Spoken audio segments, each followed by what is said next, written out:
una calidad perdurable también, ¿no es cierto? Entonces, algunos colorantes incluso sirven, ¿no? Para lo que es la conservación, ¿no? Sirven para darle un aspecto atractivo, sirven para darle aroma, ¿no? E incluso sabor a los alimentos, ¿de acuerdo? Ahora, ojo, este tema de darle color a los alimentos no es una práctica reciente, ¿ok? Es algo que se hacía desde la época antigua. Ya se practicaba incluso desde la época de los romanos, de los egipcios, ¿no? En la misma Edad Media, ¿no? La gente le añadía colorantes naturales como por ejemplo el ocre, extractos de acelga, extractos de zanahoria o algún extracto de hierba, ¿no? Y si hablamos de extracto de hierba, por ejemplo, acá en el Perú, qué hierbas a veces solemos usar para dar color, por ejemplo? ¿Alguien se acuerda? Pensemos en un tallarín verde, que es lo más común. Dime, Kimberly. Albahaca, Albahaca, ¿qué espinaca, más? ¿Qué más? espinaca. Y espinaca. Se nota que Kimberly cocina. Bien, ¿ah? Ok, chicos. No Josué, cocino. dime. Ah, lo peor de todo es que no cocina. Josué, dime, ¿qué ibas a comentar? No, pues me va a dar otro ejemplo también sobre eso. Es que siempre se confunde con películas. Ay, No se te me fue escucho el clara, nombre no te, no, ahorita. no te escucho claramente, Josué. Parecía que estuvieras en la calle. Si pudieras acercarte más al micrófono para poder escuchar. O en todo caso, escríbelo por el chat para poderlo leer, por favor. Y te respondo. Ok, entonces sí, efectivamente, como decía Kimberly, para el tallarín verde, ¿no? Justamente por eso se llama verde, ¿no? Porque usamos hierbas de color verde. Albahaca y espinaca. Dime, Raid.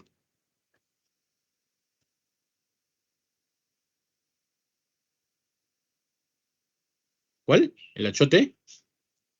Claro, el achote es un colorante. La selga también da coloración verde cuando lo licúas, efectivamente. Gracias, Ray. Y eso se usan para otros alimentos, obviamente, ¿no?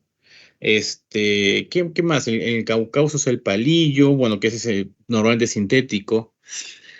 El achote que da coloración que ya he mencionado. ¿Qué más puede ser?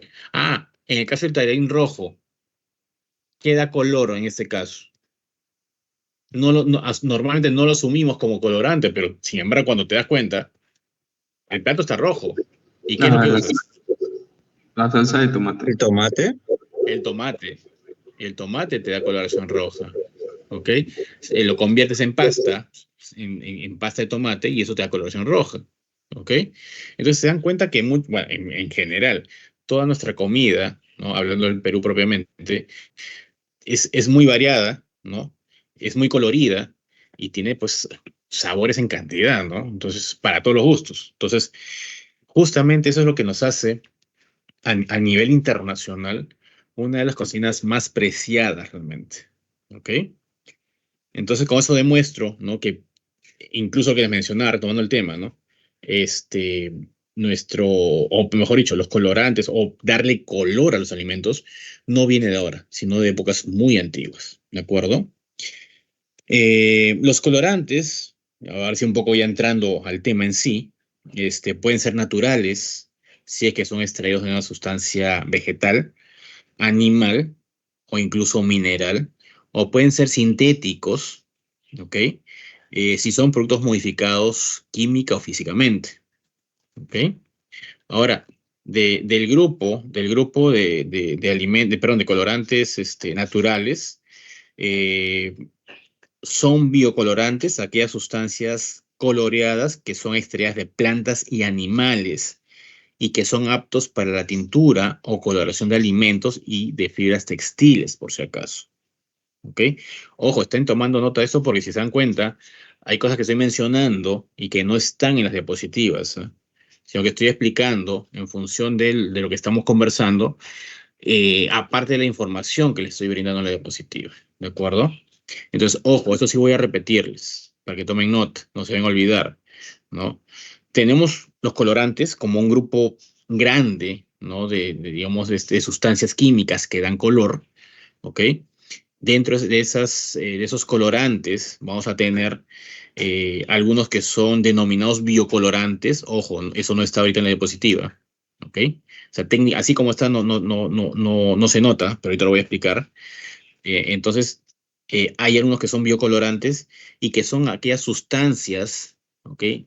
Que tienen color, ¿no? Y que son extraídas de plantas y animales y que a la vez son aptas para usarlas como tinte, ¿no? Para dar coloración a los alimentos y a fibras textiles, ¿ok? Ahora, entre los biocolorantes, o mejor dicho, lo que tenemos acá ahorita en la pantalla es la clasificación general de los colorantes, ¿de acuerdo? Vamos a tener colorantes naturales y colorantes sintéticos, ¿ok? En el caso, vamos a ir por lo más rápido para ya omitir esa parte. En el caso de los colorantes sintéticos, que es el rubro que no nos compete en su momento, hay algunos colorantes que son de tipo orgánico, es decir, que utilizan como fuente de fabricación, químicamente hablando, sustancias orgánicas, pero son preparados en laboratorio, ¿ok? Son colorantes, los que se llaman colorante azo, antroquinonas y otros tipos de colorantes, ¿ok? Los colorantes que nos interesan en esta parte del curso son los colorantes naturales, ¿ok? Que también tienen una subdivisión entre colorantes orgánicos e inorgánicos, ¿ok? En el caso de los inorgánicos, que son más pequeños o menor cantidad, están los, obviamente, de tipo mineral, ¿no? Que son los únicos que están dentro de este grupo de colorantes naturales inorgánicos. Y tenemos como, por ejemplo, lo que es el denominado azul o azul ultravioleta, el dióxido de titanio y el negro carbón. Todos ellos son colorantes naturales de tipo inorgánico, pero de procedencia mineral. Se obtienen a partir de minerales. ¿Ok?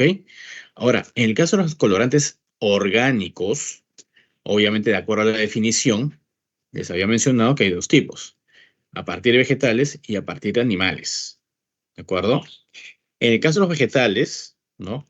Tenemos las antocianinas, que se obtienen a partir, por ejemplo, del maíz morado, las betalainas, a partir de la betarraga, los carotenoides. A ver, antocianina normalmente es morado. Betalainas está entre morado y rojizo, o entre morado y rojo, ¿ok? Los carotenoides, ¿qué color son normalmente? Naranja, amarillo por ahí. Ok, entre naranja y amarillo, gracias. ¿Y de dónde lo obtenemos? Principalmente. De la zanahoria. Perfecto, Kimberly, de la zanahoria. ¿Ok? Están estudiando química orgánica, por lo visto. Tienen buena base. Lo digo porque en realidad los ciclos anteriores los chicos les preguntaba y están en la nube y ustedes me están respondiendo. Me parece muy bien, chicos, ¿eh? Los felicito. En el caso de los flavonoides, bueno, es el color variado, ¿no? Acá no puedo especificar un color típico, ni tampoco puedo especificar una fuente específica, ¿ok? Simplemente vamos a mencionar que existe los flavonoides dentro de este rubro de vegetales. Y la clorofila, que obviamente es verde, ¿no es cierto? Es verde y se obtiene a partir de cualquier planta, ¿no? Que tiene coloración verde, obviamente. ¿De acuerdo?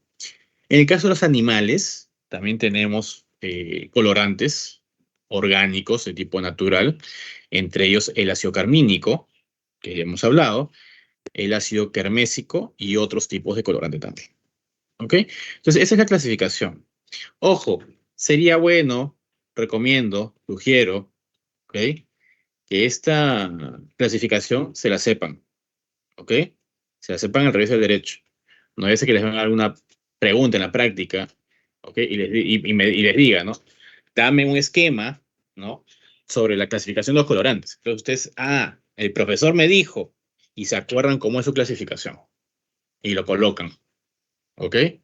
Ojo que estoy avisando, ¿de acuerdo? Entonces, en esta parte, en este esquema no entraría lo que es biocolorantes que nos había mencionado al principio.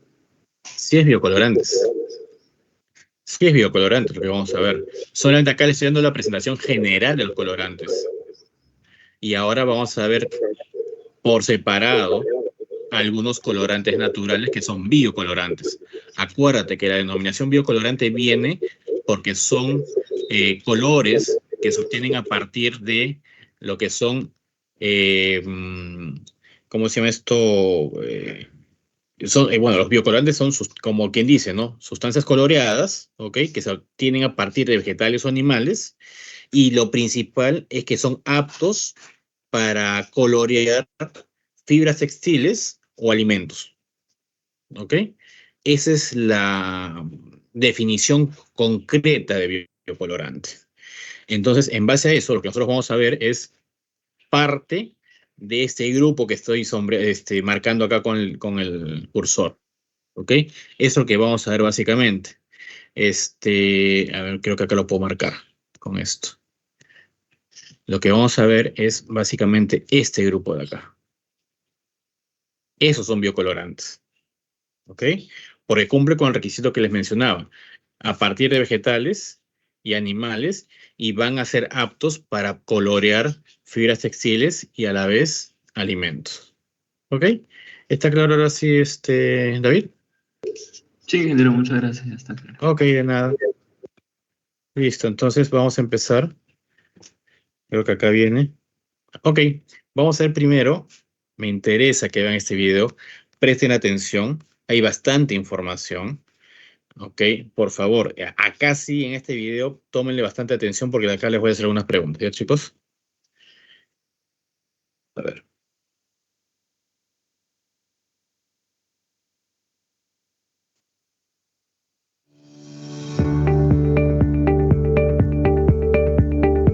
La biodiversidad del Perú nos permite ser el país con la mayor variedad de materia prima en colorantes naturales. El achiote, la cochinilla, el maíz morado, la cúrcuma y la páprica le dan color a nuestra historia de la mano de numerosas familias peruanas, agricultores cuya calidad de vida depende de esta actividad ancestral.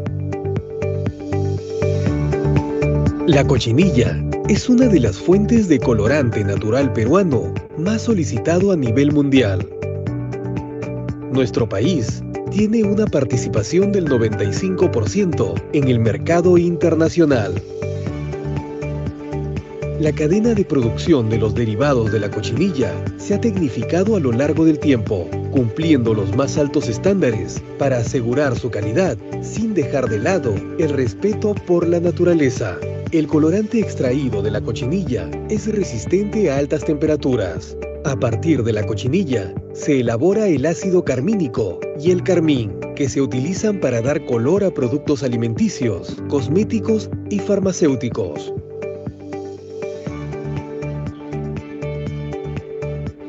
La despensa peruana de colorantes naturales es muy variada. El achiote es un árbol de cuyas semillas se extrae la vixina, que posteriormente sirve para producir la norvixina.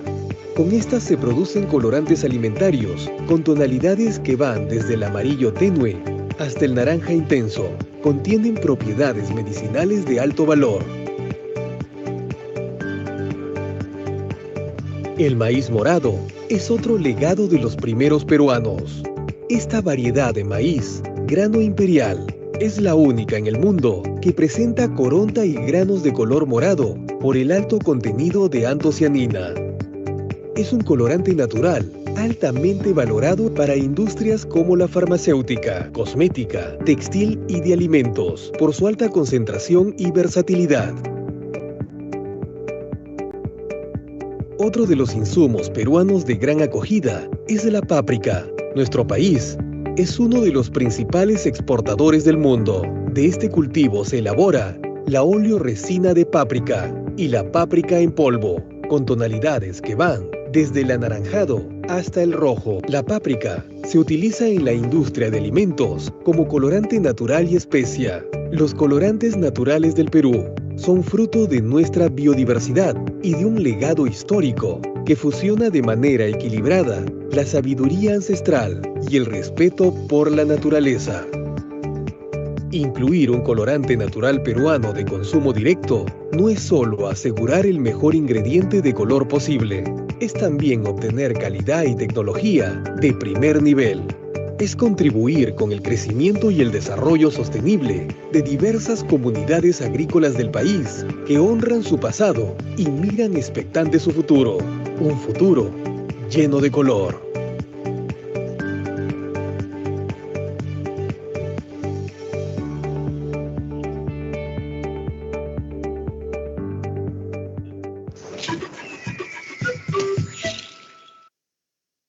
Ok, chicos, a ver, ¿qué podemos sacar a partir del video que acabamos de ver?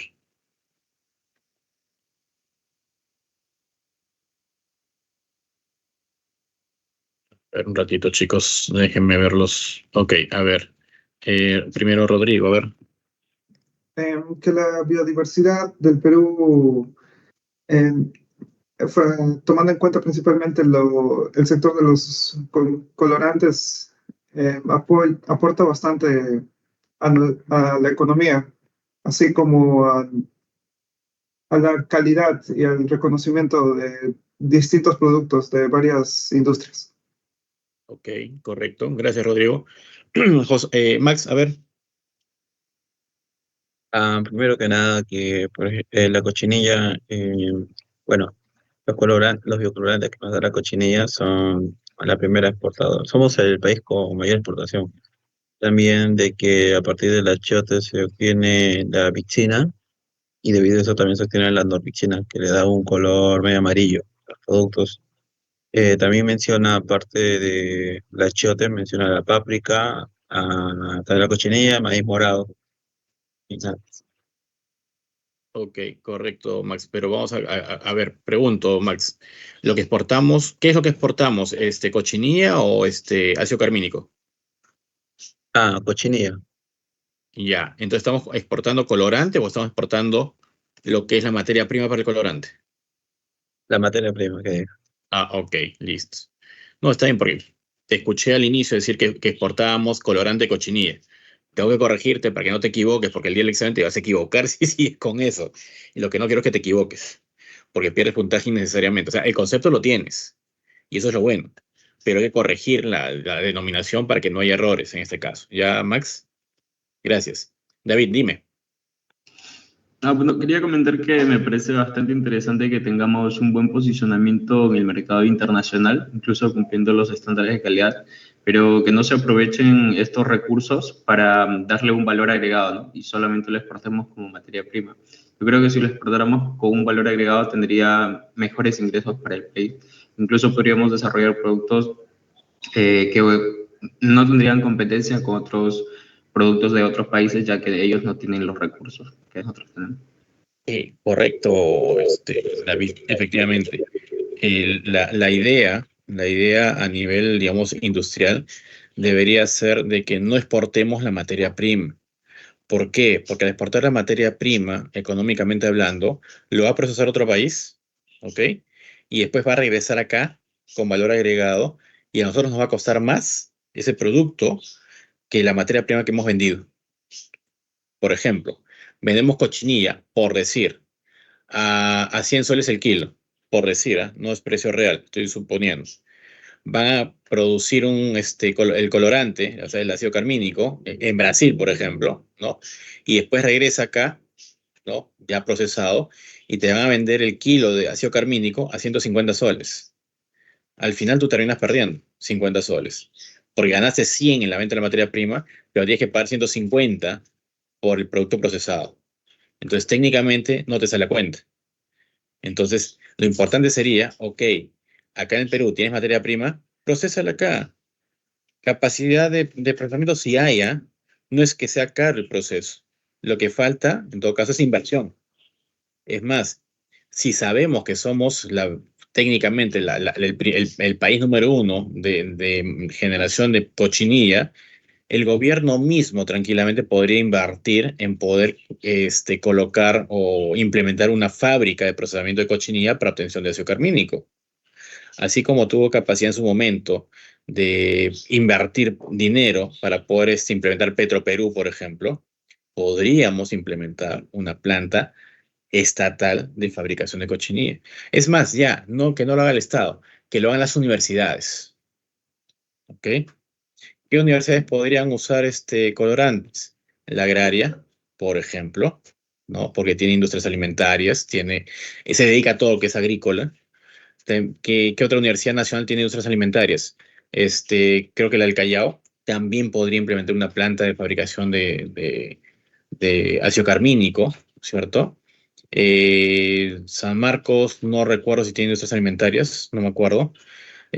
Uni, no tenemos ninguna especialidad, pero últimamente Ingeniería Química está haciendo estudios, ¿no? Investigaciones. Es más, tenemos un grupo de investigación con respecto a industria alimentaria.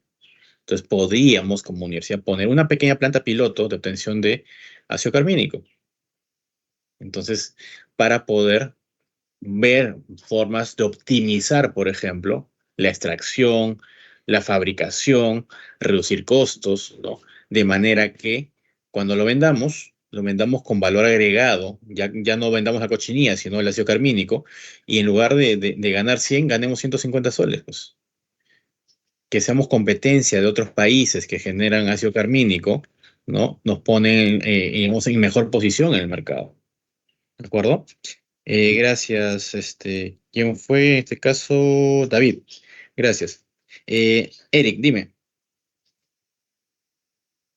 Claro, sí, bueno, comentando sobre el video, me pareció muy interesante la parte de que mencionaban el colorante, bueno, dónde se obtiene, ¿no? Por ejemplo, maíz morado, cochinilla, y luego el colorante, y mencionaban también el rango de colores, ¿no? Que otorgaba ese producto. Lo que Así sí, es. bueno, también genera una pregunta, ¿no? De cómo es que varían las tonalidades, porque tengo entendido de que los colores están como que clasificados, hay como ciertos valores en cada color, entonces imagino que, claro, de ese producto se obtiene bastantes rangos de colores. Me gustaría como que saber cómo es de que lo cambian, ¿no? Pero no lo dice en el video, pero es una duda que me surgió. ¿Te refieres Gracias. a qué exactamente para poder entender? Ya, es que, por ejemplo, mencionó el maíz morado. No, maíz morado no era. La páprica, que ¿Ya? estaba en tonalidades de naranjas a rojo, si no me equivoco. Y Sí. bueno, más que nada, ajá, y mi pregunta es, ¿cómo es que varían los colores, ¿no? Desde eh, amarillo hasta rojo. O es más que nada quizás solamente el contenido, ¿no? Le ponen, bueno, cambio en concentración también puede ser, pero... No, ya No, te entendí es la una... pregunta. Ya entendí tu consulta. Y vamos a verlo justamente ahorita. El rango de colores varía en función del pH en la mayoría de Ah, los colorantes. Solo por el pH, aunque parezca mentira. Ojo, acuérdense, y acá les doy el comparativo para que se den cuenta. Acuérdense de química inorgánica.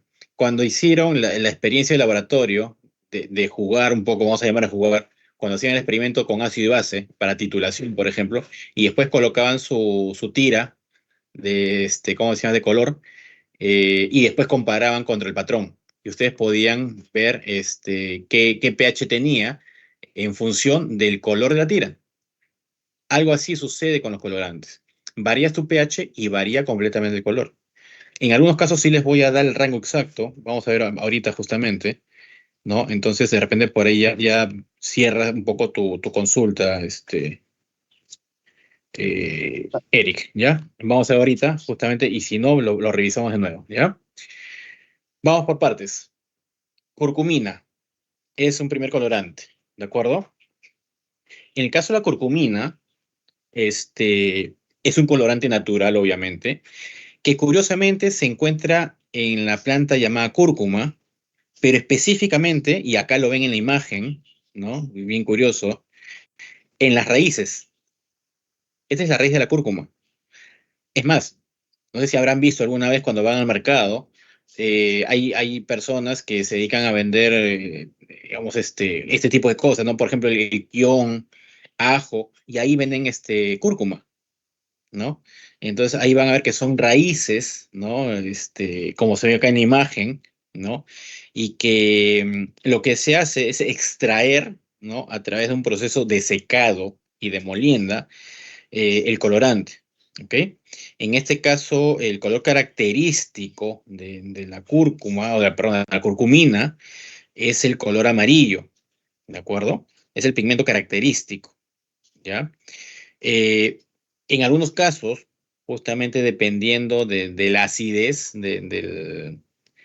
¿cómo se llama? Que pueda tener, digamos, el polvo obtenido, puede variar hasta un poquito ligeramente naranja, como se ve acá en la imagen, pero principalmente es amarillo, ¿ok? Ahora, se caracteriza por su insolubilidad en agua, no es soluble en agua por si acaso, y tiene muy poca solubilidad en el alcohol, ¿ok? Este, cuando la curcumina se encuentra en un medio ácido, y está entrando un ratito, ya entró. Cuando la curcumina se encuentra en un medio ácido, es de color medio verdoso, ¿ok? Y cuando el medio es alcalino, el color vira a anaranjado, como en este caso, ¿ok? Entonces, ojo, vuelvo a repetir, si está en un medio ácido, o sea, si estamos de pH 7 para arriba, 7.1 para arriba, el color es verdoso.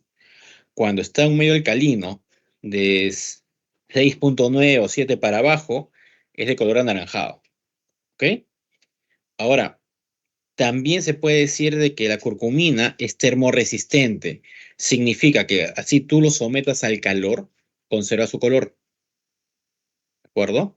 Es muy insensible a la luz no le afecta y tiene una vida útil de 12 meses.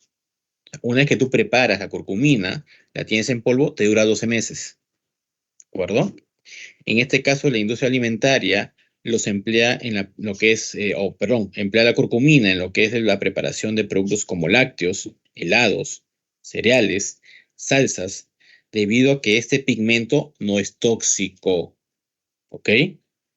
¿Hasta acá está claro? ¿Se entiende? Y esto de acá abajo es justamente la estructura química de la curcumina, ¿de acuerdo? Si se dan cuenta, es prácticamente simétrica. Si yo trazo acá una línea, es simétrica. Esto es exactamente igual a esto. Ahora, ojo, y hago también acá la salvedad. Les he dado información con respecto a curcumina. ¿En qué sentido? ¿De dónde se obtiene? ¿Cómo se obtiene? El color característico. ¿Cuál es el rango de variación del color?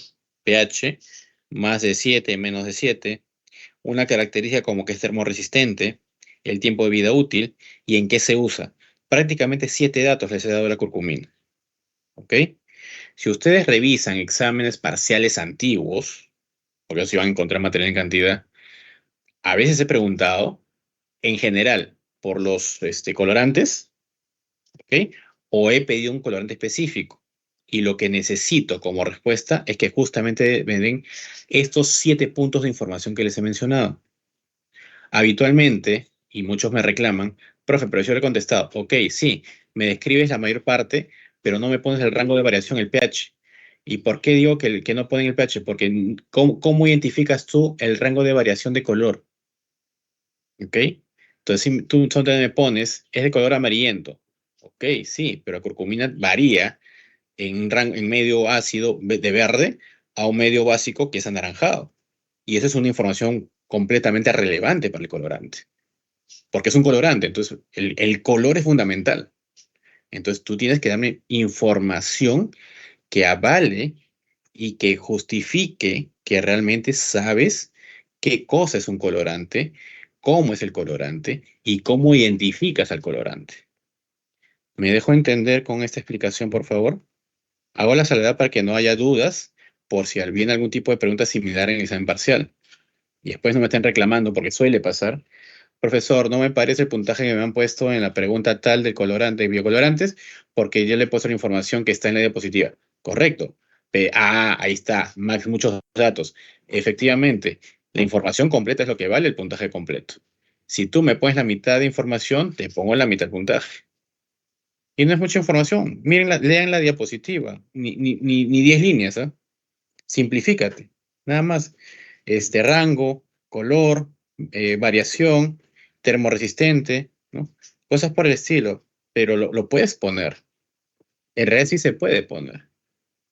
Porque en realidad tú tienes que conocer, ¿cierto? Cómo es que identificas a los colorantes. En este caso, biocolorantes. ¿Ok? Entonces, chicos, dime, ¿algún comentario, David, que has prendido el micrófono? Sí, quería consultarles si es que ¿es necesario que aprendamos los valores de pH o es suficiente con el medio? O sea, diferenciar medio ácido, medio básico y la coloración. Ok, en este caso de la curcumina, gracias, David. En el caso de la curcumina, con que me ponga medio ácido, medio básico, sí. Pero vamos a ver en un ratito otro donde sí hay variación de pH a pH. En el ácido carmínico, por ejemplo, ahorita lo voy a mencionar. Ahí sí tienes que decirme el rango exacto de pH. ¿Ok? Porque eso es fundamental. Esa información sí es fundamental. ¿De acuerdo? Ahorita, por ejemplo, vamos a ver la curcumina para que me entiendan a qué me refiero. ¿Ya? Vamos a ver. Perdón, ácido carmínico. Ya hemos visto la curcumina. En el caso del ácido carmínico, también es un colorante natural. ¿Ok? Ojo, información importante, que se encuentra en el caparazón seco de las hembras preñadas de la cochinilla. ¿Por qué? Porque es su fuente de obtención. Si tú me pones, se encuentra en el caparazón de la cochinilla, ¿de cuál cochinilla? ¿Hembra o macho? Entonces tiene que ser específico en este caso, ¿ok? Se encuentra en la caparazón seca de la cochinilla hembra que está preñada, ¿de acuerdo? ¿Cómo se obtiene? Se obtiene por extracción a partir justamente de la cochinilla, ¿ok? Acá viene lo importante. Ojo. Justamente, para que tengan, esto sí no es necesario que lo pongan, pero se los doy como dato adicional para que ustedes entiendan esta parte. ¿Por qué usan, ¿no? La caparazón seca de la cochinilla hembra preñada? Porque justamente en la hembra preñada, el ácido carmínico se encuentra en una concentración del 19%. ¿Ok? Concentración del 19%. De que se puede obtener a partir de la cochinilla macho o la hembra sin preñar, sí. Por eso les dije hace un rato que la proporción es mínima, que no vale la pena procesarla para poder obtener, por ejemplo, un 1%. ¿Ok? Tendrías que procesar demasiada cochinilla para poder recién obtener una cantidad considerable de colorante. En cambio, en la caparazón seca de la cochinilla hembra preñada, encuentras 19%. Es decir, si la hembra preñada pesa 100 gramos o tienes una serie o un grupo de cochinilla hembra preñada que te pesa 100 gramos, vas a obtener aproximadamente 20 gramos de ácido carmínico. ¿Ok? Procesa 100 gramos para obtener casi 20 gramos. Ahora imagínate que no sean hembras preñadas, que sean machos y que sean hembras sin preñar. Procesa 100 gramos para obtener solamente 1 gramo. Técnicamente, ¿ese sería un proceso rentable? ¿Sería o no sería rentable? No, No, No, no sería. ¿no es cierto? Efectivamente. Entonces, por eso es que no se acostumbra, ¿no? Procesar cochinilla macho o cochinilla hembra sin preñar. Porque donde obtienes la mayor proporción, el 19%, ¿ok? Es a partir de la cochinilla hembra preñada, ¿de acuerdo? Eso es como dato para ustedes, no es necesario que lo pongan, ¿ok? Ahora, en este caso, el pigmento, ¿no? Está unido a una molécula de glucosa, ¿de acuerdo? Por enlaces covalente carbono-carbono, y eso le da una característica soluble en el agua y a la vez resistente al calor. ¿Ok? De acá me conformo con que me digan que es resistente al calor. Suficiente con eso. ¿Ok? Ahora, la coloración, y esto sí es importante, y esto sí tienen que saberlo, esa coloración que ofrece es generalmente de color rojo, como se puede ver acá en la imagen, ¿ok? Pero puede darse una variación de acuerdo al pH. Si el pH, y acá lo menciono, por eso lo pongo, ahí esta vez sí lo he puesto escrito en la diapositiva para que lo tengan en cuenta. Si el pH es menor a 5, es de color naranja. Si el pH está entre 5 y 7, es de color violeta. Y si el pH es mayor a 7, es de color rojo. Esa información es fundamental para el colorante. Tú identificas el pH y vas a saber qué color va a tener. ¿De acuerdo? Ahora, en la industria alimentaria, el ácido carmínico se utiliza para lo que es la coloración de embutidos, de jugos, golosinas, refrescos, gelatinas, mermeladas, helados, yogur, etc. Y es un colorante que no es tóxico, que es también importante. ¿De acuerdo? Ya habíamos visto en el video, y se los vuelvo a mencionar, en este caso el Perú es el principal productor de cochinilla, pero su uso sigue siendo bajo debido a los precios muy elevados. ¿Ok? Básicamente eso es la información importante con respecto al ácido carmínico. Ahora sí está clara la pregunta que me hicieron hace un momento con respecto a qué era necesario para identificar el colorante. Sí, sí, ingeniero. Ok, listo. Entonces, como decía, ¿no? En el caso perdón, de la curcumina, me conformo con el que cuando es este medio ácido es verdoso y básico anaranjado. Acá en el ácido carmínico sí me tienen que decir pH menos a 5, naranja, pH de 5 a 7, violeta, pH menor que 7, rojo. Información fundamental, eso sí es fundamental. ¿Ok? Sino cómo sé en qué rango varían los colores. Si tú tuvieras que usar el colorante, tienes que saber esa información necesariamente. ¿Ok? Listo. Las antocianinas. ¿Ok?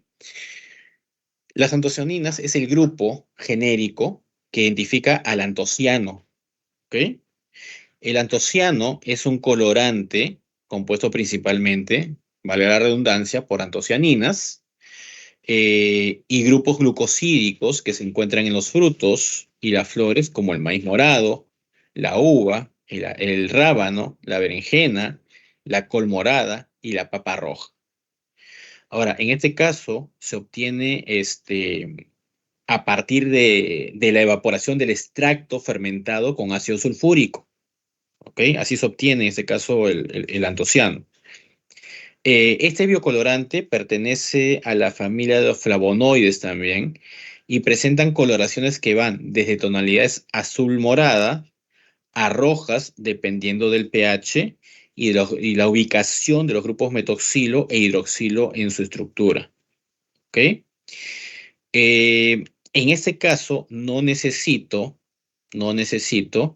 que me indiques o que me representes la estructura de la antocianina, ¿ok?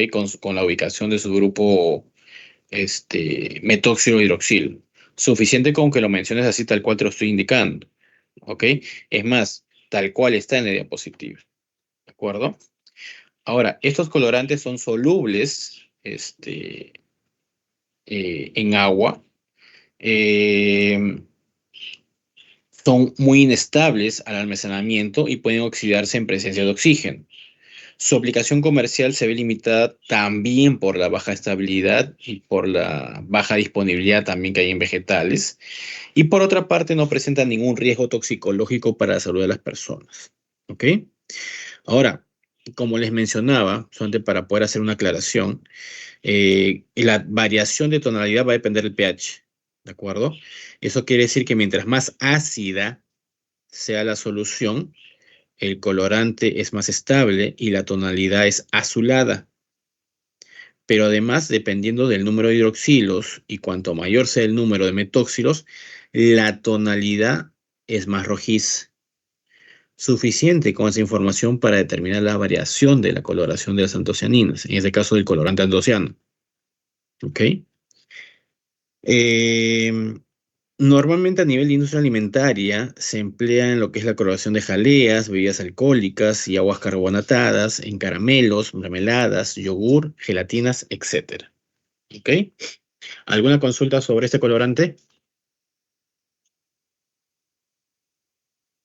¿Se entiende hasta acá, chicos? Profesor, Dime. si por ejemplo pusiera colorante en un vaso y le subo el pH, ¿cambia de color? En este caso, sí va a haber variación de color. Si le cambias el pH, ¿no es cierto? Porque acá sí te menciona que va a depender la tonalidad, que van desde las moradas, desde las azul moradas hasta la roja. Por ejemplo, puede ser de que en este caso tuvieras una de las formas de la antocianina, ¿ok? Que sea de color azul morada, le agregas o cambias digamos, el valor del pH del medio y puedes llevarlo a una coloración simplemente morada. Le agregas un poco más o le quitas, modificas un poco más el pH en realidad y puedes llevarlo a una coloración rojiza. ¿ok? Acá no les especifico propiamente porque tendría que darles la estructura, ¿no? De cada molécula de antocianina, porque son 3 tipos de molécula de antocianina. Entonces, en base a eso, tendría que explicarles cómo se llama, cómo varía la coloración. Pero en este caso, como no quiero entrar mucho, y siempre lo he hecho así, no quiero entrar mucho en la parte química orgánica, porque supone que eso ya lo vieron, solamente les hago la mención de cómo varía la coloración dependiendo del pH y de la ubicación de los grupos metóxilo y hidróxilo. Más no pido más tampoco. O sea, en el examen yo no te voy a exigir tampoco, oye, dime qué color es y qué estructura tiene. No, me conformo con esa información tal cual está en la diapositiva. ¿Ok, José? Ok, profe. Listo. Vamos con el achote.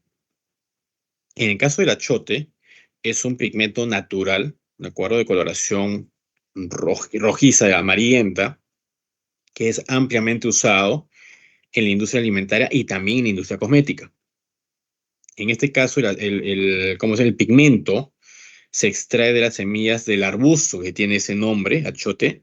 En este caso, la semilla de esta planta contiene el pigmento llamado vixina. Entonces, el colorante es vixina, por si acaso. ¿Ok? Que es un carotenoide con una escala de colores desde el amarillo suave hasta el naranja rojizo, ¿ok? Y va a depender mucho de la coloración utilizada. Ojo, en este caso, el color que tú vas a obtener va a depender de la concentración de la vixina. En este caso no varía con el pH, sino mientras mayor cantidad de vixina tenga tu colorante, más color tiene. Va a variar más hacia el color naranja rojizo. Mientras menos cantidad de vixina tengas, se va a volver un color medio amarillento, simplemente. ¿Ok? Tampoco es tóxico, ¿ya? Y se le utiliza mucho en la industria alimentaria para lo que es la coloración de mantequillas y margarinas. Si nosotros conocemos la mantequilla y la margarina es color amarillo, eso significa entonces que si le han agregado colorante vixina, en ese caso, a partir del achote, significa que le han puesto poca cantidad, poca concentración de vixina, porque es amarillo. ¿De acuerdo? También se usa en la coloración de quesos y sus derivados, en la coloración de aceites, helados y harinas, en la coloración de galletas, tortas y panetones, en la coloración de salchichas. Si pensamos en las salchichas son un poquito rosadas, ¿no? Eso significa que han agregado una concentración un poquito mayor de vixina. Ya no sale amarillo, que es la concentración más baja. Entonces han agregado algo adicional de vixina, lo que hace que en este caso la salchicha sea medio rosada, casi tirando para rojo. ¿Ok? También se usa en la coloración de sopas instantáneas, en embutidos, bocaditos y en chorizos. ¿Ok? Listo. Y acá abajo tiene la estructura química de la vixina, que se obtiene a partir del achote. Ojo, que acá justamente está el achote, ¿no? Que son las semillas. Esto es la planta, todo lo que ven en la imagen es la planta del achote, pero para obtener la vixina, estas son las semillitas. Esto es lo que se usa para hacer la extracción, ¿de acuerdo? De ahí tenemos lo que es la betanina, o también llamado betalaína, ¿de acuerdo? En este caso son compuestos fenólicos, producto de la condensación del ácido betalámico, ¿no? El cual presenta 2 variantes. Cuando se condensan con grupos aminos, se le conoce como betasantina, ¿ok? Que ofrece una coloración amarilla. Y cuando se condensan con azúcares formando glucósidos, se conocen como betacianinas, que poseen un color rojo, el cual presenta además una propiedad de ser antirradicales libres y antioxidante. ¿Ok? Entonces ya saben, en este caso, para lo que es las betaninas como grupo, hay 2 variantes, una que es betasantina y otra betacianina. Un caso, ¿no? En lo que es betasantina está producido a partir de, digamos, eh, eh, se hace una condensación con grupos aminos, ¿de acuerdo? obteniéndose una coloración amarillenta, y en el otro caso, cuando son betacíaninas, se hace una condensación con azúcares, obteniéndose pues una coloración más rojiza. ¿Ok? Ahora, en ambos casos, tanto betasantina como betacianinas son colorantes hidrosolubles, es decir, se pueden solubilizar en agua. Son sensibles, acá sí son sensibles a la temperatura, sobre todo a temperaturas mayores a 25 grados centígrados, y son estables a un pH, ¿no?, que oscila entre 3 a 7. O sea, eso significa que así tú varíes tu pH, la coloración no cambia. En este caso preciso, ¿no?, no cambia el pH, ¿de acuerdo? Las betalaínas en general no presentan ninguna toxicidad para los seres humanos y se obtienen básicamente por prensado y extracción de la remolacha, es decir, la beterraga, o por extracción de la pitahaya. ¿Alguien sabe qué cosa es la pitahaya por casualidad? Es una fruta, ¿De dónde? no sabría. Ok, no hay problema. Me dices por lo menos la respuesta principal, que es una fruta, efectivamente. Es una fruta que se cultiva en la selva peruana. ¿Ok? Se le asocia mucho a, digamos, lo que es a ver, ¿cómo te explico? Mejorar el sistema digestivo. ¿Ok? Por ejemplo, cuando estás estreñido, comes pitahaya en la selva y automáticamente te lleva al baño. ¿Ok? Te ayuda un poco a equilibrar, ¿no?, el funcionamiento de tu sistema digestivo. ¿De acuerdo? Ahora, aparte de ello, ¿no? Se dice también que debido a las limitaciones de su estabilidad, su uso se restringe a alimentos como gelatinas, bebidas y postres en general, ¿ok? En los que los pigmentos se pueden conservar más fácilmente, ¿ok? Listo, chicos. Entonces, eso es, digamos, lo principal de esa parte del curso con respecto a lo que son biocolorantes. Hasta aquí, ¿alguna consulta?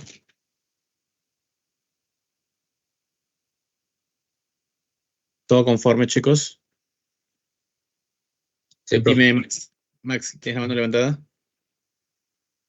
Sí, ingeniero, una consulta. Dime. Cuando usted mencionó el tema de la achiote, mencionó a la vixina, pero en el video también, en el video que nos mostró hace poco había decía que también se extraía la norvixina. ¿La norvixina sería un segundo colorante o en menor cantidad o es que a partir de la vixina se hace otro colorante? A partir de la vixina puedes obtener la norvixina. Básicamente es eso. ¿Sí? ¿Está claro, Max? ¿O necesitas, o quieres algo adicional como para completarlo? No, todo bien. Ok. Justo estaba leyendo el chat y Kimberly pone la fruta del dragón. Efectivamente, a la pitahaya también se le suele llamar la fruta del dragón. Es el otro nombre que recibe.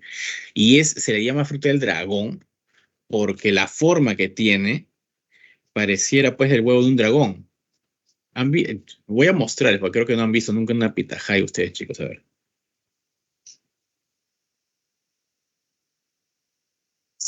Acá está. Este está. Entonces los voy a proyectar.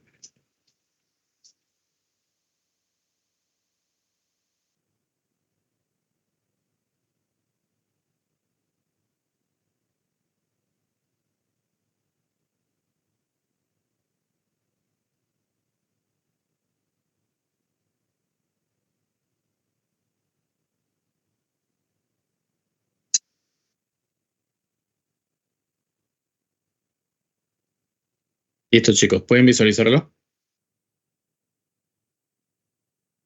Sí. Les presento la pitahaya. Eso que parece una piñita que algunos seguro han visto en el mercado y nunca le prestaron atención. Esa es la pitahaya. Lo partes por la mitad y su alimento es completamente blanco y sus pepitas de color negro. Le llaman fruta del dragón por la forma exterior que tiene, como si tuviera escamas. ¿Se dan cuenta? Pero no es que sean escamas, es simplemente la forma de la cáscara. Más se parece a una piña en realidad, ¿no? La forma externa. Pero por ese motivo es que se le llama fruta del dragón. ¿Ok? Listo, vamos a regresar a la diapositiva. Ah, sí. Tienes razón, Kimberly. Hay de color fucsia también. Hay amarillas, hay rojizas, parecido al fucsia, ¿no? No sé, porque nunca he probado, mentiría, si es que el color tiene que ver con el sabor. Hay algunas frutas, hay algunas frutas que cambian un poquito el sabor con el color. Por ejemplo, las uvas. Las uvas moradas tienen un sabor característico y las uvas verdes otro, ¿ok? A veces un poquito, digamos, difícil de identificar, pero sí, digamos, cuando comes frecuentemente te das cuenta. Dime, Kimberly. Sí, justo eso, profesor. Las fucsias no tienen mucho gusto, las amarillas sí son dulces. Ah, o sea, las amarillitas son más dulces que las fucsias. Ajá, bueno, al menos las que yo he probado, sí. Ya, ok, eso significa, voy a especular, que las fucsias no tienen mucho azúcar. Podríamos decir que son más dietéticas, no tienen mucho azúcar natural, ¿ok? Podría decirse eso. En cambio, las amarillitas, que son un poquito más dulces, de repente, pues, para la gente que le gusta el dulce, ¿no? Pero si quieres algo más dietético, sin mucho dulce, podrías consumir las moraditas. Podría asumirse así, ¿no?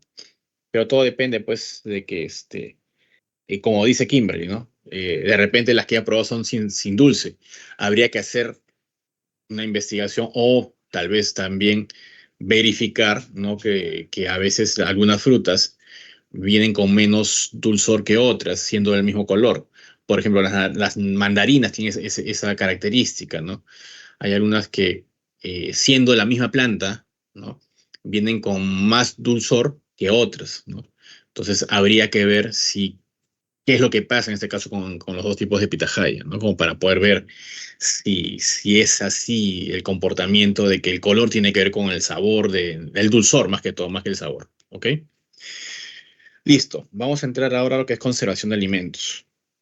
Ya tenemos claro el panorama con respecto a colorantes, ya hemos aprendido, ¿no? Que tenemos muchos productos naturales, sobre todo en el Perú, que pueden ser usados para la obtención de colorantes naturales, ¿ok?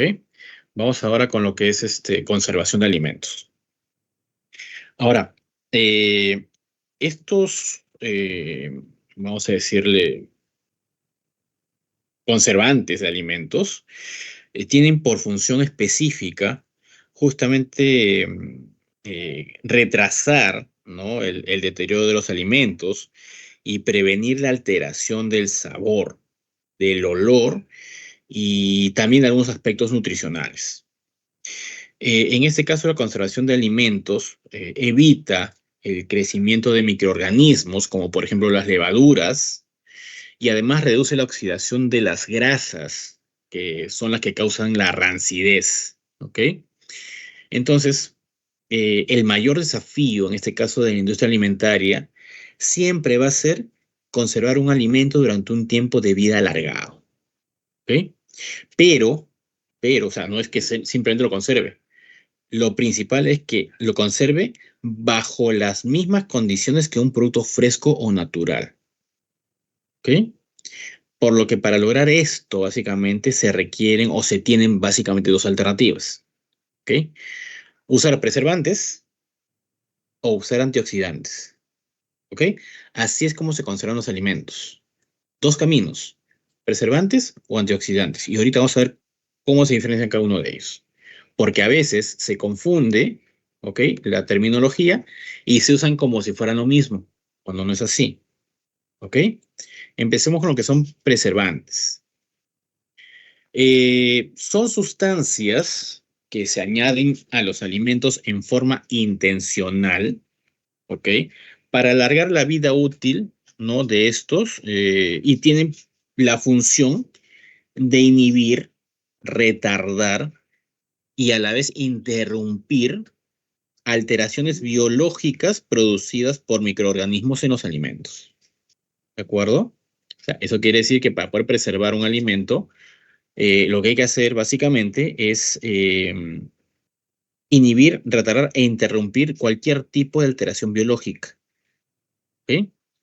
Ahora, la cantidad y el tipo de preservante que se va a aplicar depende del alimento. ¿Ok? Y está estrictamente regulado el uso de preservantes en todos los países del mundo, debido a que pueden producir daños a la salud de los consumidores. ¿Ok? Los preservantes pueden ser químicos o pueden ser naturales, ¿no? A pesar de que la mayor parte de los conservadores usados en alimentos son de origen químico, existen diversos productos de origen natural, provenientes obviamente de plantas y de microorganismos incluso, que pueden ser usados como bioconservadores en alimentos. ¿Ok? Actualmente la tendencia está dirigida hacia el consumo de alimentos con preservantes naturales, que son procedentes de extractos de plantas o derivados naturales químicamente modificados. Estos preservantes naturales ganan importancia debido a la aceptación que tienen por parte de los consumidores y además porque cumplen con los requisitos legales que impone el mercado. ¿Ok? Por otro lado, los agentes antimicrobianos eh, este, podrían, pues, se me fue la idea. Los agentes antimicrobianos pueden proceder de tres orígenes, ¿ok? Puede ser de origen animal, origen vegetal, ¿no? Y microbiano propiamente, ¿de acuerdo? Si hablamos del grupo que proviene de los animales, podemos citar, por ejemplo, lo que son proteínas, enzimas, hidrolasas y también proteasas, ¿de acuerdo? El grupo que está formado, por ejemplo, por plantas, de las cuales normalmente aprovechamos la corteza, los tallos, las hojas, las raíces y las flores también para poder extraer aceites esenciales, ¿no? Así como también compuestos fenólicos, ¿no? Que son aprovechados como agentes antimicrobianos. En este caso se sabe que estos compuestos poseen una actividad, ¿no? Antimicrobiana contra lo que son bacterias, hongos, virus y protozoos. ¿Ok? Eh, lo que son los compuestos fenólicos ejercen su actividad antimicrobiana modificando el contenido lipídico de las membranas y provocando la salida del contenido celular. ¿De acuerdo? En el caso de los aceites esenciales, que son metabolitos secundarios que pueden extraerse de plantas, son conocidos también por su actividad antimicrobiana contra un amplio espectro de bacterias y de hongos. Y hay un tercer grupo, ¿no? Que tiene pues su origen en los microorganismos, los cuales son llamadas bacteriocinas. ¿Ok? Ese es el nombre que reciben, bacteriocinas. En el caso de las bacteriocinas, y eso tomen nota, por favor, porque no está en la diapositiva, son compuestos proteínicos biológicamente activos obtenidos del metabolismo primario o secundario que tienen la capacidad de ser bactericidas o bacteriostáticos, ¿ok? Frente a microorganismos sensibles de la misma especie o estrechamente relacionados, ¿ok? ¿Qué cosa es bactericidas? Bactericidas.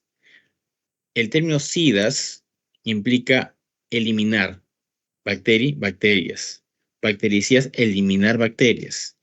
Y el término bacteriostáticos, bacterio, de bacterias, estáticos, de paralizarlos, ¿ok? Eso quiere decir que está restringiendo su capacidad reproductiva. Bacteriostáticos. No va a permitir que se reproduzcan, ¿ok? A eso se refiere. En la naturaleza existen una gran variedad de bacterias productoras de bacteriocinas, pero aún así han sido muy poco estudiadas, ¿de acuerdo? Uno de los grupos bacterianos mayormente estudiados es justamente el de las bacterias acidolácticas, cuyas bacteriocinas producidas pueden ser divididas en tres clases. Uno, antibióticos. Dos, péptidos pequeños que son estables a altas temperaturas y 3 proteínas inestables a altas temperaturas. ¿Ok? Las bacterias productoras de bacteriocinas se autoprotegen, y esto es característico de ellas, y es fundamental que lo sepan, se protegen de la toxicidad de estos compuestos mediante la generación de una proteína de inmunidad específica, por lo que la bacteria puede seguir reproduciéndose y liberando más compuestos biopreservantes en el alimento, lo cual da estabilidad al producto y prolonga los periodos de vida útil del producto. Es decir, estas bacteriocinas, ojo, producen, ¿no es cierto?, una sustancia que puede eliminar bacterias o restringir su capacidad reproductora, pero esa misma toxina que generan podría afectar a esas bacteriocinas. Entonces, para evitar esto, generan, ¿no?, una proteína que les da inmunidad específica, o sea, una inmunidad solamente para esas bacteriocinas, de tal manera que no les afecte esta sustancia esta proteína, o perdón, que esta sustancia que va a hacer la eliminación o la restricción de la reproducción de la bacteria que daña el alimento. ¿Ok? A eso se refiere para que se pueda entender. La industria alimentaria también utiliza los aceites esenciales como saborizantes, aromatizantes y como conservantes antimicrobianos, perdón, ¿ok? Que son considerados naturales en los alimentos. En ese aspecto se suelen emplear los aceites esenciales, por ejemplo, de orégano, por su alto contenido de carbacriol, anoten, ¿ok? En la industria alimentaria se usa aceite esencial de orégano por su alto contenido de carbacriol y de terpineol que regulan el pH, ¿ok? También se usa aceite esencial de albahaca, se usa aceite esencial de romero. En el caso del aceite esencial de romero se usa por su contenido de carbacriol, ¿ok? También se usa aceite esencial de jengibre, llámese quión para nosotros, por su capacidad fungicida de eliminar hongos, ¿ok? Todos estos que he mencionado logran inhibir los microorganismos en los alimentos procesados, ¿ok? Existen diversos productos de origen botánico, los cuales poseen una actividad antimicrobiana, como por ejemplo el ajo, orégano, mostaza, canela, albahaca, tomillo, pimienta, achiote, cebolla, culantro, té, limón y naranja también. ¿Ok? Entonces, básicamente, esto pertenece, como hemos mencionado, al tema de los preservantes. ¿Hasta aquí alguna duda, consulta, por favor?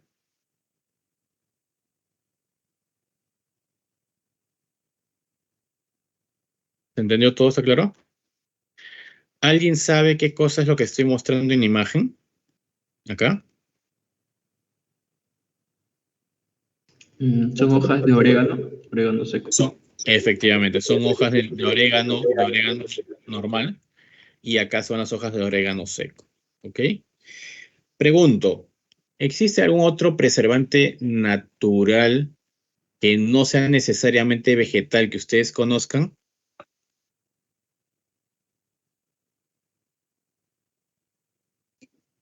La sal. Efectivamente, Kimberly. Gracias. La sal. Y la sal se ha usado durante mucho tiempo. ¿Los incas para qué lo usaban? Para secar la carne, ¿no? Para secar la No, carne y no, para formar ¿qué? ¿Te acuerdas cómo se llama?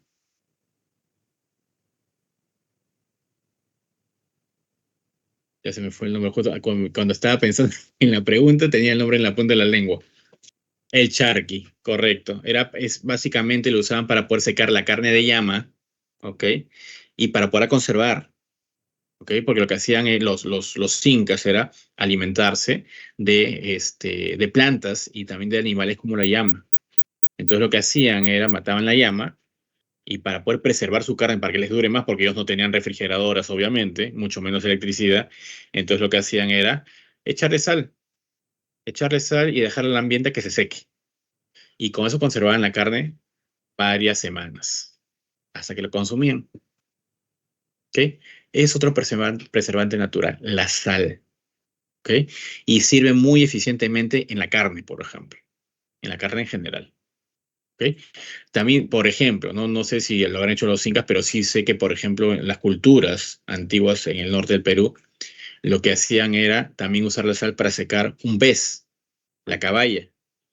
¿Ok? Secaban la caballa con sal, la dejaban secar al ambiente y la caballa les duraba pues también mucho tiempo y les servía de eso de alimentación. ¿Ok?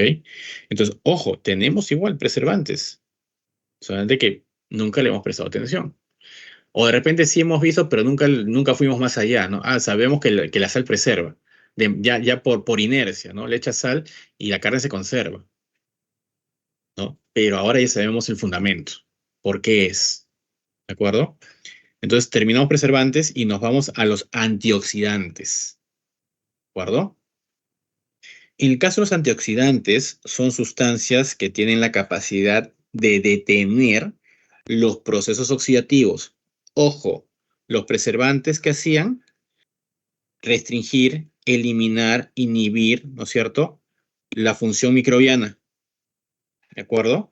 Los antioxidantes se encargan de detener los procesos antioxidante, que no se oxide, ¿ok?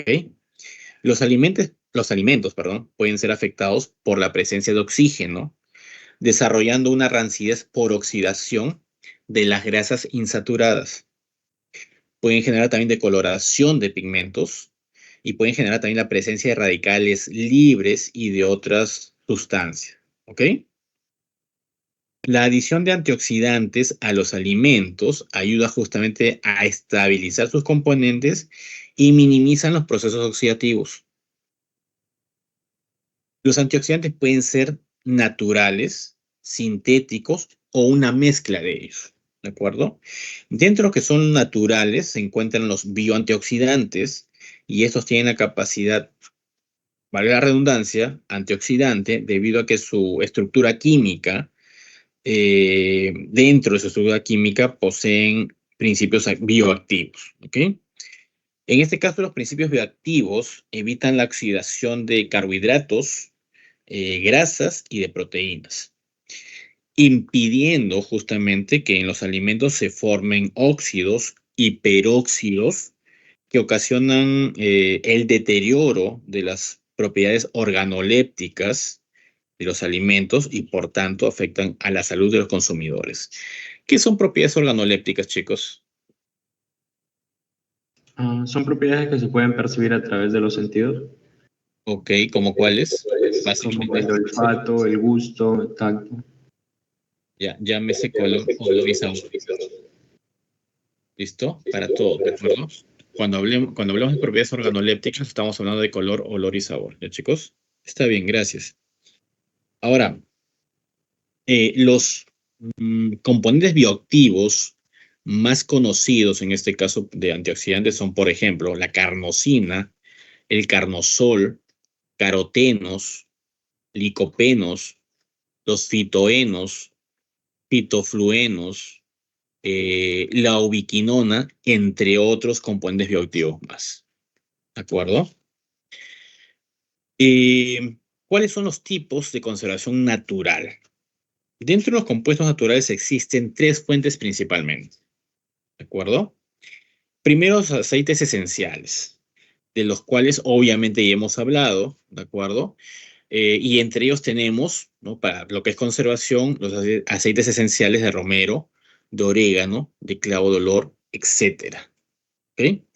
También tenemos ácidos orgánicos, los cuales se encuentran en la naturaleza y provienen de diferentes fuentes como frutas, plantas, animales y fermentaciones, ¿no?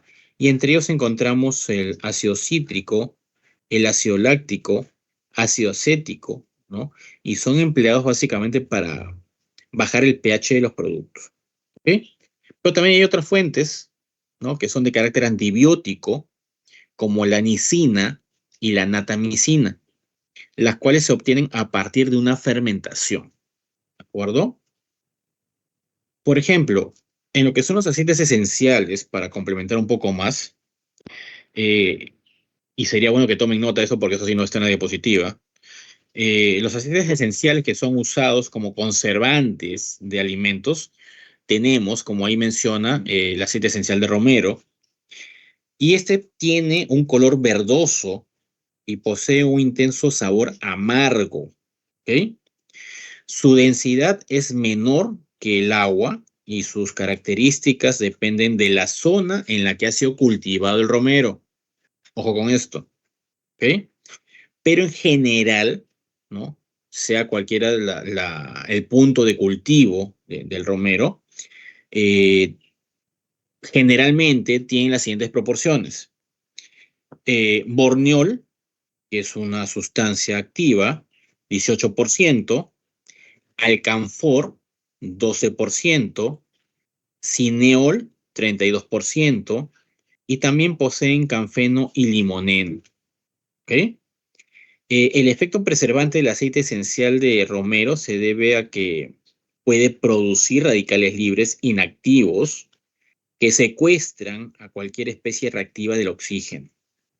Entonces, este efecto se debe a los metabolitos secundarios del romero, como son las quinonas, por ejemplo. ¿Ok? Ahora, las propiedades antioxidantes del aceite esencial de romero se atribuyen justamente a la presencia también de epigenol, que es un flavonoide que elimina los radicales libres e impide el desarrollo de los procesos degenerativos de las células o en las células. ¿Ok? Además, el carnosol que había mencionado y el ácido rosmarínico también son los responsables de la actividad antioxidante. En el caso del aceite esencial de romero, se suele emplear mucho en algunos cortes de carne y de embutidos, por si acaso. Pero otro que es más conocido incluso es el aceite esencial de orégano. Se usa mucho en la industria alimentaria, ¿no? Eh, Porque tiene buena capacidad antioxidante y antimicrobiana simultáneamente, debido a sus dos principales componentes fenólicos, como son el timol, ojo, timol y carbacrol, lo cual favorece la inocuidad y estabilidad de los alimentos. ¿De acuerdo? En cuanto a su actividad antimicrobiana, existen investigaciones que confirman que el aceite esencial de orégano posee este efecto antimicrobiano frente a bacterias de tipo gram positivo, como el Staphylococcus aureus y el Bacillus cereus, ¿ok? Así como también sobre bacterias gram negativas. Ahora, esta característica es muy importante para la industria alimentaria, ya que favorece la inocuidad y la estabilidad de los alimentos, como también protegerlos contra las alteraciones lipídicas. ¿Ok? De lo que es aceite esencial de clavo de olor, yo no lo voy a tocar. En lo que es ácidos orgánicos, sí me gustaría, por ejemplo, tocar el ácido cítrico. ¿Ok? Solamente para recordar, el ácido cítrico tiene una fórmula molecular C6H8O7, ¿ok? Y ya sea en fase sólida o líquida, se considera un conservante natural que existe en distintas frutas y verduras, especialmente en aquellas que son cítricas, como naranjas, limones, limas, etc. ¿Ok? Este ácido, ¿no? Es seguro y es de fácil manejo, y obviamente es de gran uso en la industria de alimentos, especialmente en carnes procesadas, ya sea como un acidulante, como acelerador de curado, como saborizante o como protector del color incluso. ¿Ok? En este caso es importante destacar que este ácido suele tener menor efecto sobre los agentes microbianos debido a que muchos patógenos eh, pueden metabolizarlo rápidamente debido a su baja fuerza iónica al no disociarse en el medio. ¿Ok? Esa es una desventaja tal vez que tiene el aceite, perdón, el ácido cítrico. Eh, si bien es cierto, es muy empleado como conservador en la industria alimentaria, ¿no? Sobre todo se usa en la etapa de prelavado, ¿no? Se aplica inmediatamente, por ejemplo, a la carne después del enjuague, y esto logra alterar el medio donde crece la bacteria ya que acidifica su pared celular, retardando su desarrollo con la posibilidad de poder destruirla totalmente. ¿Ok? Otro ácido orgánico que conocemos es el ácido acético, ¿ok? También llamado comúnmente, ¿cuál es el otro nombre del ácido acético? ¿Cuál es el nombre común?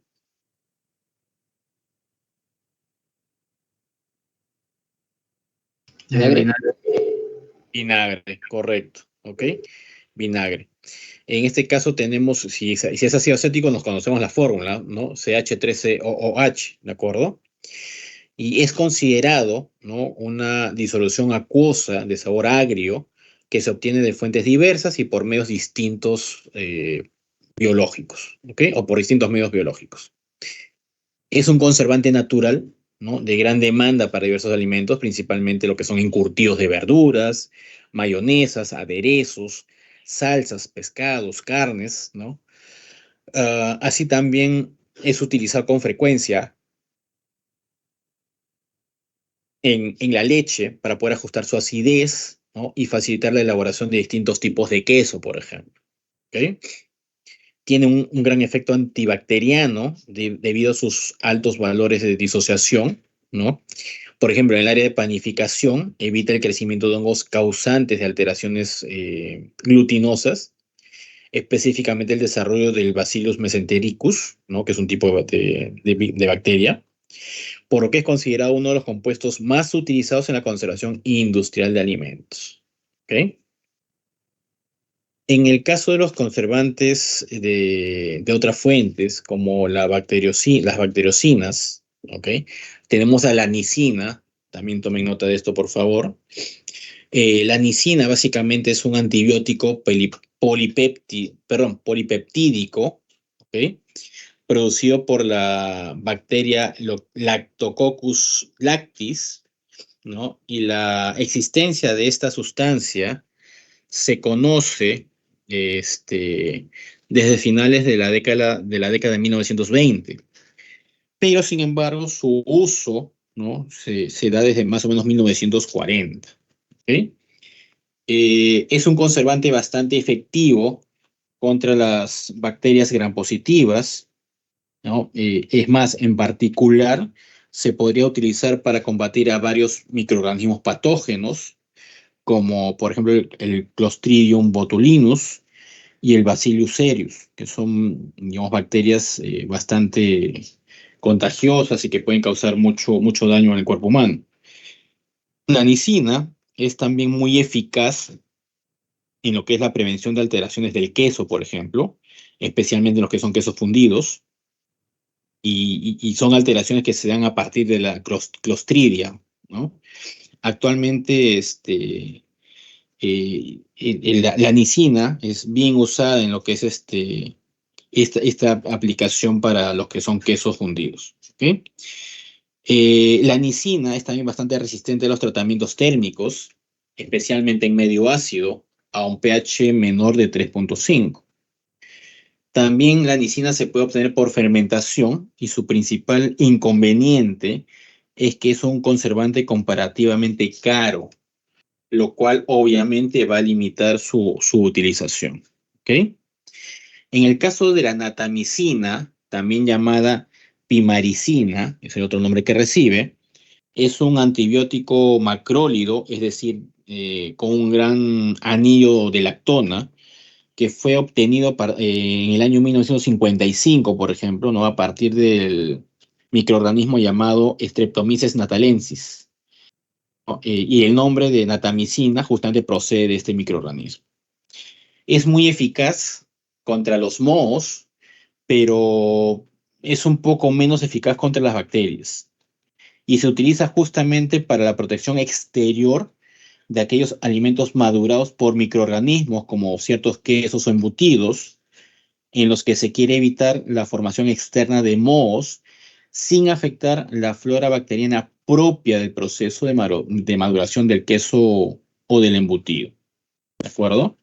Entonces, ya tenemos varios ejemplos, ¿no?, de lo que es conservación natural de diversas fuentes, tanto aceites esenciales, ácidos orgánicos y también fuentes microbiológicas, básicamente. ¿De acuerdo? Vamos a ver por último este pequeño video, ¿ok? Presten atención para con esto terminar el tema Profesor, del día de hoy. Dime. es una consulta. ¿Y las películas de alginato, quitosano, eso entran como antioxidantes? A ver, el alginato fabricado a partir de algas y el otro es, me dices, El ¿cuál era? quitosano. El quitosano.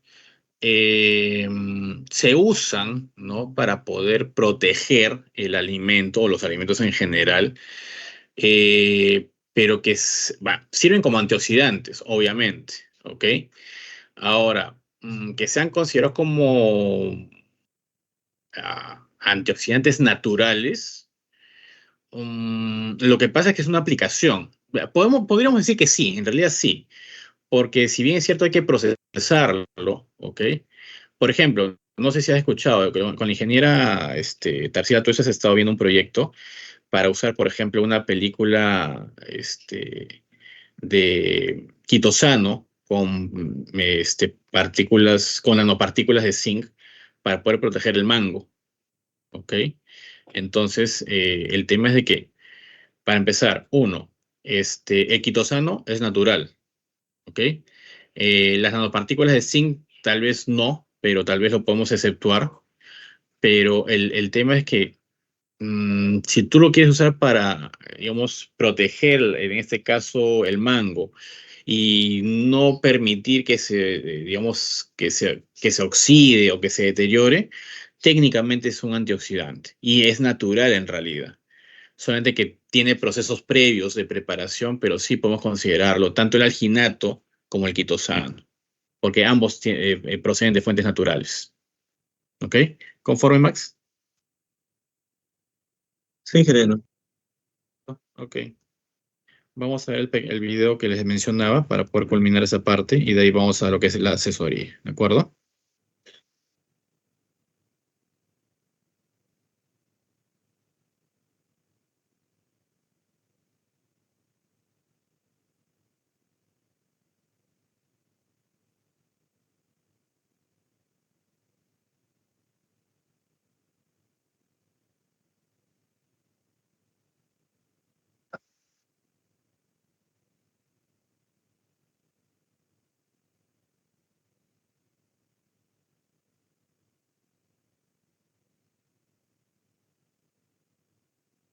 Ingeniero, disculpe, no tiene audio.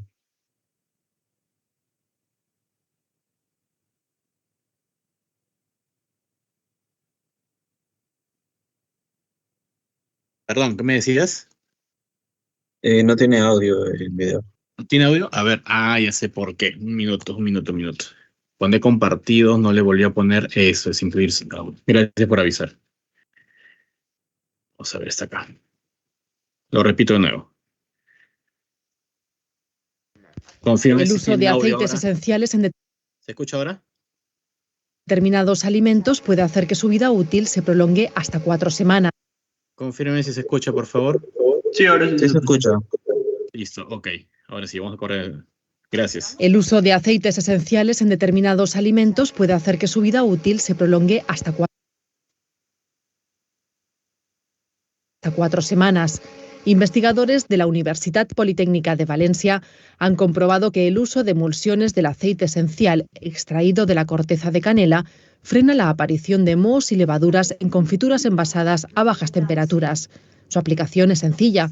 Tras elaborar la confitura se incorpora la emulsión del producto y se envasa.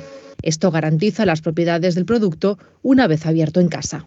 Conseguimos alargar la vida útil de nuestro producto con emulsiones 4 semanas respecto al producto convencional. Es decir, el producto convencional tendría una duración, una vida útil de 7 días, mientras que nuestro producto tendría una vida útil de 28 días. Los consumidores requieren productos cada vez más naturales. Esta es la tendencia y el marco en el que el Departamento de Tecnología de Alimentos desarrolla actualmente su trabajo. Hemos escogido el aceite esencial extraído de la corteza de canela por su marcado carácter antifúngico y también porque consideramos que al consumidor le gusta el perfil sensorial del producto final, es decir, su sabor y su aroma. Estas emulsiones podrían aplicarse también sobre otros productos, como por ejemplo salsas.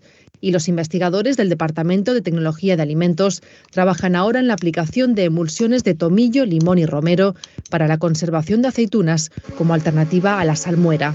El trabajo ha sido publicado recientemente en la revista LWT, Food Science and Technology.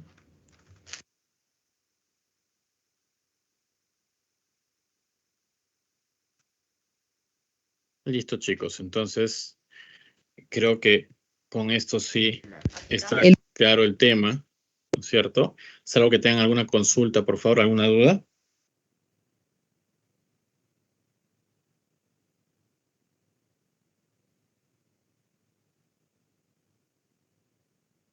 Ok, listo. Entonces, lo que voy a hacer ahorita, un ratito, por favor, es completar el tema de la asistencia, chicos, ¿ya? Rapidito. Fabricio, no está. Max. Max, ¿me escuchas? Presente. Sí, Ok, gracias. sí, ingeniero. Joshua Cancapa.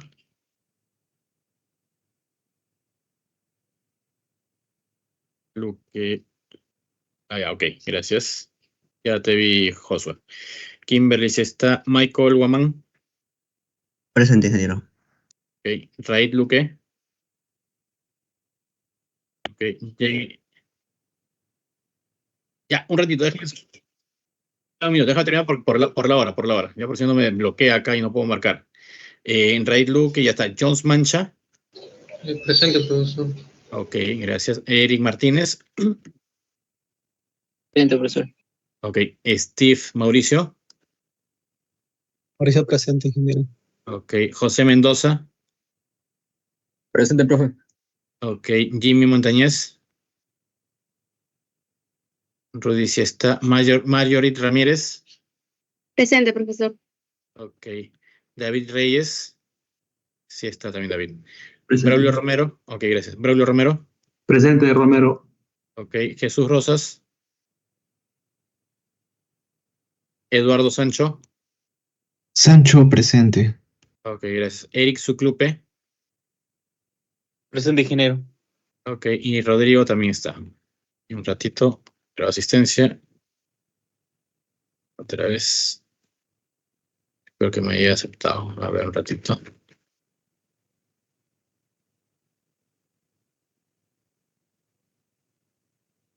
Se registró asistencia.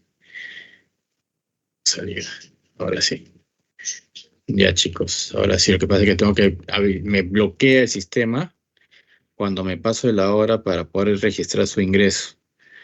Ahorita, por ejemplo, por la hora ya tengo que marcar el de Practic. Un ratito. Ya ves, ya me abrió ahora sí el de Practic. Un ratito. Lo quiero confirmar acá.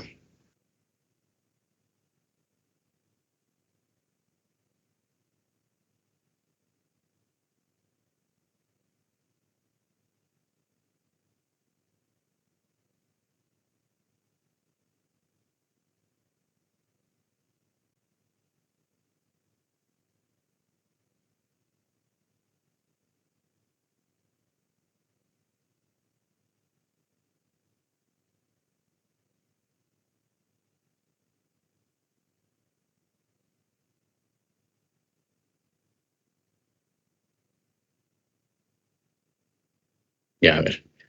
Después tomo asistencia de la última parte. Ahora sí, ¿quién quería hacer una consulta? Porfa, a ver. Dime, Raid.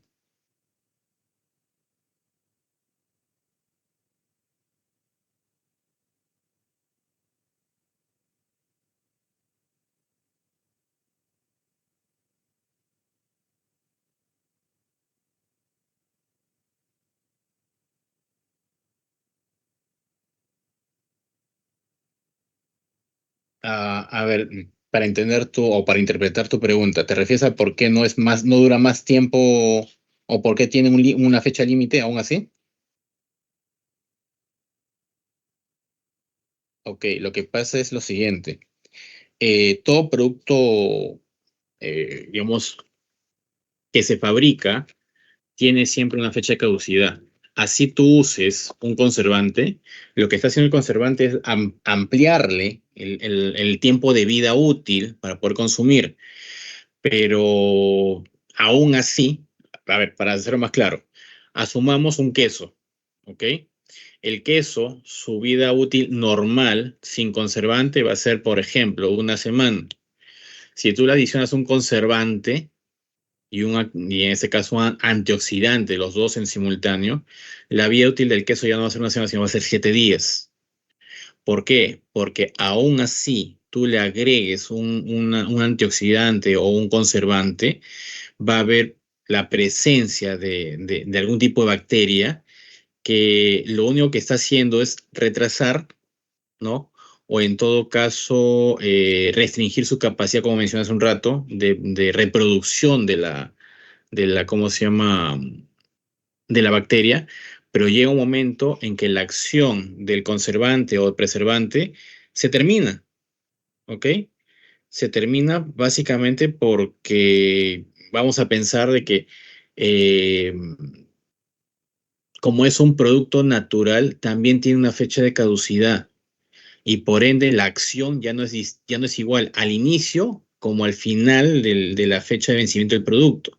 Por ello, una vez que sobrepasa la fecha de vencimiento del producto, ya no se puede garantizar que el producto esté en buenas condiciones. Ahora, ojo con un detalle para poder ampliar acá. Normalmente, cualquier producto que existe en el mercado te dice una fecha de vencimiento, pero eso no quiere decir que al día siguiente ya esté malogrado el producto, ¿ok? Normalmente se maneja todavía 2 o 3, hasta 4 semanas más de tiempo de vida útil, solo que ya no se recomienda consumir después de la fecha de vencimiento, pero es aún así un tiempo de vida útil porque, por ejemplo, puede darse el caso, tú vas al supermercado, vas a comprar yogur y no te diste cuenta, ¿no? Hoy estamos 12 y cuando lo abres en tu casa, comienzas a consumir y después de 2 días o mañana, por ejemplo, mañana 13, te das cuenta que la fecha de vencimiento es el 16. ¿Ok? Y el yogur a ti te debe durar, por ejemplo, ¿no? O sea, tú no lo consumes todos los días y tú cuando lo abres, semana, semana y media. Entonces, eso quiere decir que hoy estando 12 lo abres, el 19 recién, en el mejor de los casos, te lo has acabado. ¿Ok? Entonces, el tema es de que aún tú, digamos, veas que la fecha de vencimiento es el 16, en realidad no es el 16 de abril. ¿Ok? Se recomienda no consumir después de esa fecha, pero realmente las empresas se dan un colchón de 3 a 4 semanas como máximo para que ahí sí hasta puede estar malogrado el producto, sobre todo si ya fue abierto. ¿Ok?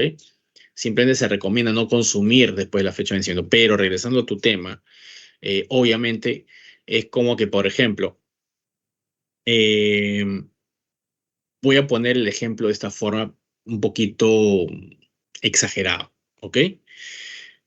Puede darse el caso, ¿no? De que como persona, ¿no? Vas a una fiesta, tomas una bebida alcohólica, ¿no es cierto? Inicia su efecto, ¿no? Terminas de consumir en la fiesta y al día siguiente te quedan estragos, como quien dice, pero después de 12 horas, por ejemplo, se te pasaron los efectos del alcohol, ¿ok? Vamos a hacer un símil con la medicina, ¿ok? Te enfermas, tomas un antibiótico, ¿ok? El antibiótico lo que hace es comenzar a combatir a las bacterias que están, no, perdón, el antibiótico no, el antibiótico lo que hace es, en este caso, hacer que promueve que tus anticuerpos o tu sistema inmunológico reconozca la bacteria que causa la enfermedad y la comience a atacar. Pero si, por ejemplo, tú no tomas la medicación completa, que habitualmente se dice que son 5 días de antibiótico, lo dejas en 3, si ya el tercer día estaba bajando la enfermedad, ¿ok? Que es lo correcto, y si completabas el ciclo de medicación, eliminabas completamente la enfermedad, si tú el tercer día lo dejas, automáticamente pasa el efecto y comienza a incrementar nuevamente la bacteria o el microorganismo que te genera la enfermedad y nuevamente te enfermas nuevamente, ¿ok? Entonces, ¿a qué voy? Si tú adicionas un preservante y un antioxidante a un alimento, tiene un tiempo de vida de acción ese preservante y antioxidante. No es que dure perennemente. Por eso es que un producto alimenticio nunca te dura por siempre, sino que tiene un tiempo de vida útil. Lo que hace el preservante y el antioxidante es alargar el tiempo de vida útil técnicamente, ya sea por acción de eliminar la reproducción de los microorganismos o simplemente eliminar el microorganismo que daña al alimento. Pero aún así tiene un tipo de vida, un tiempo de vida en el cual después de ese tiempo de vida ya no debes consumir el alimento. ¿Quedó claro ahora sí? Listo, Rey. Ok, Michael, dime. Sí, profesor, tengo una duda con respecto a los preservantes. Por ejemplo, Supuesto, sé que en el tema de la industria alimentaria, todos los que de los que se obtienen naturalmente no se usan, se siguen usando los otro tipo de conservantes, de preservantes. Mi duda ¿es por el tema de costo o el tema de eficiencia en ese tema? ya, ok. Normalmente lo que sucede es de que las industrias en general ya se acostumbraron al uso de sustancias sintéticas producidas en laboratorio o artificiales, ¿no? Que son naturales mezcladas con sintéticas, ¿ok? Pero sí, la mayoría se da por un tema económico, ¿no? Porque si bien es cierto, deberíamos usar o promover más el uso de ya sea preservantes en general naturales, a veces la obtención de esos preservantes naturales es un poco más costoso que las que obtienes a partir de sintéticamente en laboratorio, ¿ok? Entonces, por eso que a veces prefieren no usarlo, ¿ya? Entonces, son dos temas en realidad ahí. Uno es por costumbre y otro por un tema de costo, ¿no? Ya no les atrae mucho, ¿no? Usar un preservante natural porque eso también implica, ojo, a veces también implica modificar su proceso. Y al modificar el proceso ya no les sale a cuenta en el sentido de que quizás requieren, tal vez no sea personal adicional, pero tal vez una máquina especial, cosas por el estilo. Entonces, y aparte también es por la comodidad del empresario, ¿no? No quiere cambiar como dije hace un momento, no quiere cambiar su proceso. Ya se acostumbraron a cómo trabajar y cambiar el uso de un preservante sintético a uno natural les implica una readaptación, ¿no? Y un reacomodo de su proceso, incluso algunas veces, ¿no? Por eso es que lamentablemente a veces en lugar de completar el adelanto científico, ¿no? Porque se encontró, se descubrió un preservante natural que puede ayudar mucho más y evitar contaminación incluso, ¿no? Simplemente prefieren continuar con el uso de los preservantes sintéticos, ¿no? Que ya se usan actualmente. Va por ahí, Michael, la respuesta. ¿Conforme? Sí, profesor. En tema de eficiencia, entonces, por ejemplo, hay productos que duran 2 años, 3 años. Con un preservante natural, ¿eso es posible? Lo que pasa es lo siguiente, en lo que es preservante natural siempre hay un menor rango de efectividad, no efectividad, sino un menor rango de tiempo de vida. Si normalmente se usa un preservante sintético o artificial que te da un tiempo de vida útil de 2 años, el natural te da un año, año y medio a lo más. Siempre hay un margen menor, ¿ok? Y es básicamente porque también, por ser natural propiamente, también tiene, por decir, vamos a denominar de esa forma, un tiempo de caducidad, ¿no? El mismo preservante. Entonces se agota su eficiencia y ya no te protege igual al producto. Es un poco menos. No es que sea exageradamente menos, pero sí, pues si lo comparamos económicamente, tendrías que consumir más preservante natural para poder tener un equivalente con respecto a la eficiencia o efectividad del preservante artificial. Y eso te genera un gasto también adicional. Va por ahí también el tema. ¿Conforme? Sí, profesor, gracias. Ok, Michael.